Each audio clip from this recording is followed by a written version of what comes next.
السلام علیکم ورحمۃ اللہ۔ ماشاء اللہ تبارک یہ فجر تو بعد مناظر اور نال میں استے کرنا بخاری شریف والا اسی ماشاء اللہ بخاری شریف سنو نبی کریم صلی اللہ علیہ وسلم دے الفاظ مال غنیمت سے 5واں حصہ ادا کرنا بھی ایمان سے ہے۔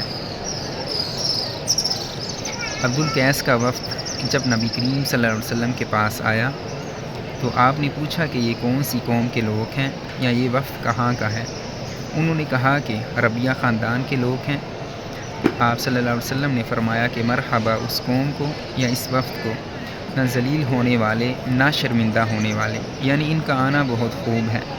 وہ کہنے لگے اے اللہ کے رسول، ہم آپ کی خدمت میں صرف ان حرمت والے مہینوں میں آ سکتے ہیں کیونکہ ہمارے اور آپ کے درمیان مضر کے کافروں کا قبیلہ آباد ہے، بس آپ ہم کو ایک ایسی قطعاً بات بتلا دیجیے جس کی خبر ہم اپنے پچھلے لوگوں کو بھی کر دیں جو یہاں نہیں آئے، اور اس پر عمل درآمد کر کے ہم جنت میں داخل ہو جائیں۔ اور انہوں نے آپ سے اپنے برتنوں کے بارے میں بھی پوچھا۔ آپ صلی اللہ علیہ وسلم نے ان کو 4 باتوں کا حکم دیا اور 4 قسم کے برتنوں کو استعمال میں لانے سے منع فرمایا۔ ان کو حکم دیا کہ ایک اکیلے اللہ پر ایمان لاؤ۔ پھر آپ صلی اللہ علیہ وسلم نے پوچھا کہ جانتے ہو ایک اکیلے اللہ پر ایمان لانے کا مطلب کیا ہے؟ انہوں نے کہا کہ اللہ اور اس کے رسول ہی کو معلوم ہے۔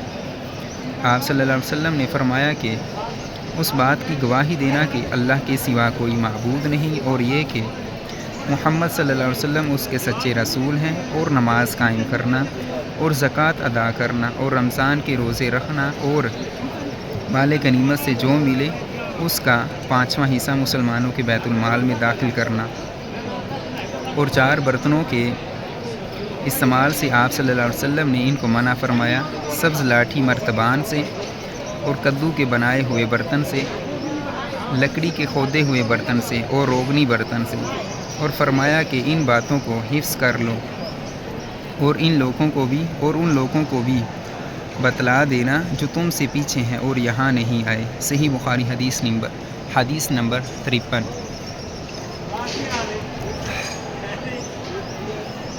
ٹھیک ہو گیا جی، انشاءاللہ ملنے ہیں۔ اچھا یہ کہ جو ایک ہوندی ہے نا دوری، پاکستان دوری آخر لکڑی دی بنی ہوندی ہے، وہ بھی یعنی کہ کھودی ہوندی ہے نا، میں نے اس بارے زیادہ نہیں پتہ، لیکن جو بخاری شریف وچ لکھی تے اسی میں وہ پڑھ کے جڑا نہیں سنا دیتا ہے۔ باقی اللہ تعالیٰ خیر کرے، اللہ تعالیٰ سے نے سمجھنے دی توفیق عطا فرمائے، آمین۔